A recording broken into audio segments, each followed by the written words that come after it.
Perkenalkan, nama saya Siti Nur Aini, biasa dipanggil Nonong atau Ibu Nonong. Saat ini sebagai arsiparis media. Arsiparis media ini saya peroleh sebagai hasil penyetaraan karena ada penyederhanaan birokrasi.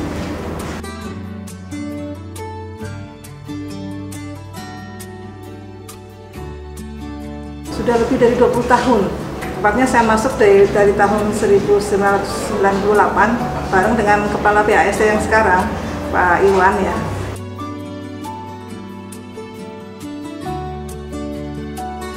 Nah, kalau pertama itu saya masuk di ANDRI, sebetulnya jabatannya adalah perencanaan. Saya di bidang perencanaan, kemudian fungsional saya juga di perencana pertama sampai saya menjadi perencana muda. Nah, setelah itu kami ditugaskan sebagai struktural, dipercaya menjadi kepala subbagian evaluasi dan pelaporan. Setelah itu pindah di tahun 2011 ke inspektorat sebagai kasubag tata usaha juga.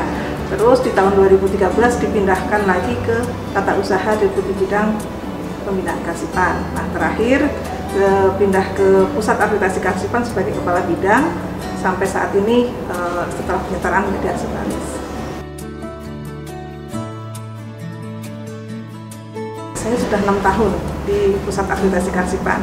Sejak Pusat Akreditasi berdiri sendiri keluar dari Deputi Bidang Pembinaan Karsipan.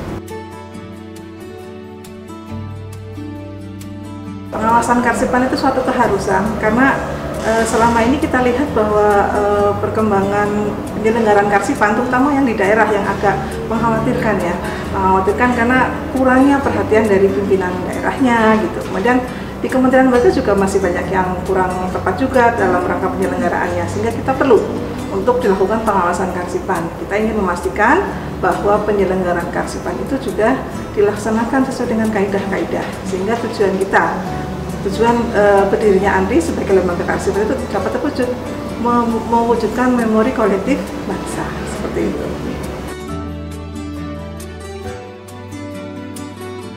Nah, kenapa sih perlu ada pengawasan Karsipan? Pertama karena dari undang-undang dan PP mengamanatkan bahwa kita harus melakukan pengawasan Karsipan. Kita juga ingin mewujudkan kepatuhan setiap pencipta arsip, lembaga Karsipan dalam penyelenggaraan Karsipan itu sesuai dengan standar yang berlaku. Nah, selain itu, kita juga dalam rangka mewujudkan transparansi, karena ketika arsipnya tertata sebagai wujud dari pengawasan Karsipan, ya otomatis bisa mewujudkan transparansi dan akuntabilitas kinerja dari masing-masing pencipta arsip. Nah, akhirnya kita tetap dalam rangka tujuan akhir kita adalah mewujudkan memori kolektif bangsa.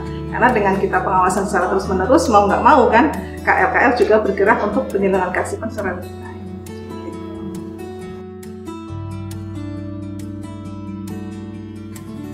Untuk pengawasan Karsipan ini dilakukan sebenarnya bukan hanya oleh ANDRI, tetapi juga oleh masing-masing pencipta arsip. Kita bagi dua, ada pengawasan internal atau pengawasan eksternal. Untuk pengawasan eksternal, ANDRI yang melakukan terhadap seluruh pencipta arsip tingkat pusat dan pencipta arsip di tingkat provinsi, ke pemerintah provinsi maksud saya.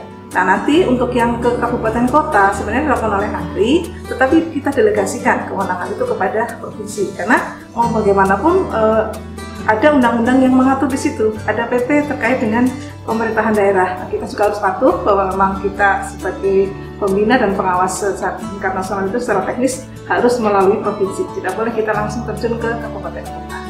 Nah, itu yang melakukan, ada yang dari ANDRI, ada yang dari provinsi, ada yang di internal juga ada masing-masing di pengawas internal, seperti itu kan. Kalau target tentu saja ketertiban arsip ya, jadi semua KL yang kita awasi bisa tertib arsipnya. Kemudian kita juga ingin mewujudkan digitalisasi arsip, karena itu dalam rangka transformasi kearsipan, transformasi kearsipannya ke arah digital, kita mendorong agar setiap KL itu menerapkan Sri Kandi kan. Nah, itu salah satunya kita dorong dari menjadi target kita dalam pengawasan Karsipan. Kemudian yang lebih ujung lagi adalah kita bisa mengalir arsip-arsip statis yang ada di masing-masing pencipta arsip ke lembaga Karsipan, baik ke ANDRI maupun ke lembaga Karsipan daerah di masing-masing provinsi maupun kabupaten kota. Secara umum kalau untuk aspek pengawasan itu ada 5 atau 5 dan 6 ya. Kalau untuk yang di KL itu kita ada aspek kebijakan kearsipan, kemudian ada pembinaan kearsipan, kemudian ada pengelolaan arsip dinamis atau arsip inaktif, kemudian sarana dan prasarana. Tapi di dalamnya itu ada sub-sub aspek yang menjadi penilaian juga. Kalau sumber daya itu mulai dari SDM-nya, kemudian organisasi, kemudian ada sarana prasarana dan pendanaan. Itu menjadi tolok ukur dalam penilaian. Nah, sedang untuk yang di pecinta arsip di daerah kayak provinsi maupun kabupaten kota, kita menambahkan aspek pengelolaan arsip statis, karena kalau KL kan tidak mengelola arsip statis ya, tapi kalau untuk daerah itu mengelola arsip statis, sehingga kita tambahkan sebagai salah satu aspek dalam penilaian pengawasan kearsipan.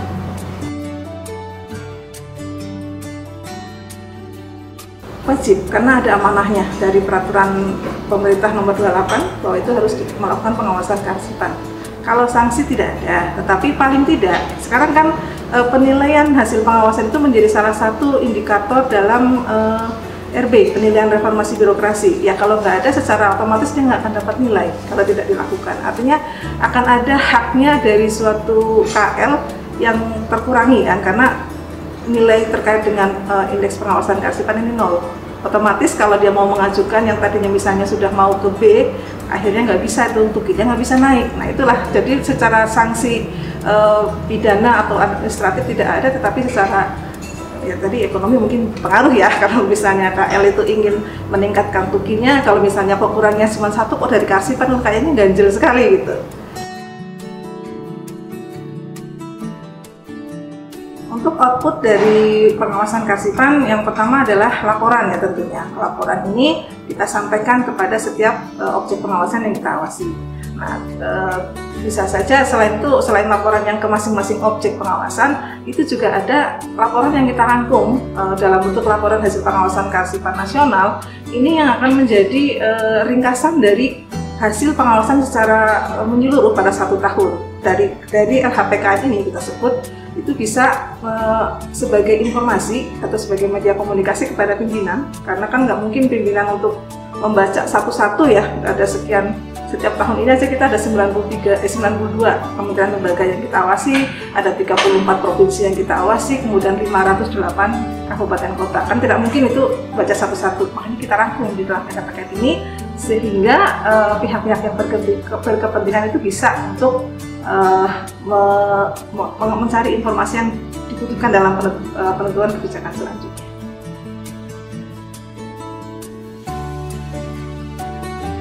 Tentu saja kalau untuk persiapan diawasi ya melakukan kegiatan sesuai dengan standar dan ketentuan yang berlaku ya. Kalau memang dia sudah melakukan dengan baik, dengan betul, ya nggak usah khawatir, pasti hasilnya juga baik. Tetapi kalau dia tidak melakukan apa-apa itu ya percuma juga, karena kami sebagai tim pengawas juga melakukan pengawasan adalah berdasar bukti, bukan berdasarkan omongan saja gitu. Jadi kalau nggak ada buktinya pasti kita tidak akan memberikan penilaian. Jadi yang perlu dipersiapkan bagi setiap KL adalah mempersiapkan penyelenggaraan kearsipan di tempatnya masing-masing sesuai dengan ketentuan. Kemudian jangan lupa untuk menyimpan buktinya. Kadang-kadang kelemahan dari objek pengawasan itu mereka suka lupa untuk menyiapkan data dukung sesuai dengan ketentuan. Melakukan pemusnahan tetapi buktinya tidak komplit. Mungkin masih tercecer di kadang-kadang kan ada yang pakai SK, ada yang ini masih di masing-masing unit gitu, belum disatukan menjadi satu berkas yang utuh. Dan itu yang menjadi kurang dalam penilaiannya.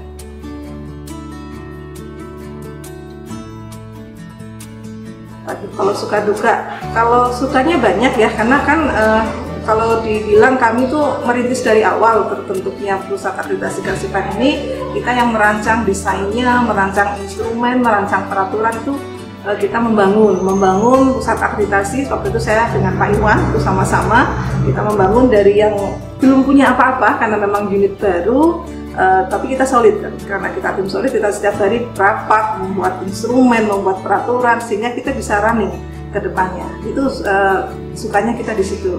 Nah, dukanya ya mungkin kadang-kadang kita jadi jarang di rumah ya, jarang di rumah karena sering keluar daerah gitu kan, karena pengawasannya kan kita ke 34 provinsi gitu. Jadi sering kita keluar daerah, kemudian ya kayak ini aja kita dalam waktu hampir 1 bulan ini saya hanya di rumah hanya 3 hari gitu kan, hanya di setiap hari Senin saja. Hari Selasa pasti sudah keluar daerah. Itu kan juga menjadi hal-hal yang patut disedihkan kalau menurut saya, karena menjadi berkurang waktu kita untuk keluarga. Belum lagi kalau hambatan-hambatan yang kita hadapi ketika di perjalanan, misalnya menghadapi yang pesawat delay, kemudian yang perjalanan yang agak memakan waktu ya, kayak misalnya harus ada yang nyebrang pulau gitu, itu kan berganti moda, itu kan teman-teman juga mengalami itu semua, yaitu menjadi tantangan juga buat kami. Sebenarnya itu bukan duka tapi tantangan lah kita anggap seperti itu. Kalau kita bisa melaluinya ya insya Allah lebih baik. Baik, satu kata penutup ya buat teman-teman semua, Bapak Ibu yang menyaksikan, jangan takut kalau ada pengawasan, karena pengawasan insya Allah akan melahirkan penyelenggaraan Karsipan yang lebih baik, sehingga memori kolektif kita bisa terjaga. Salam Harsip.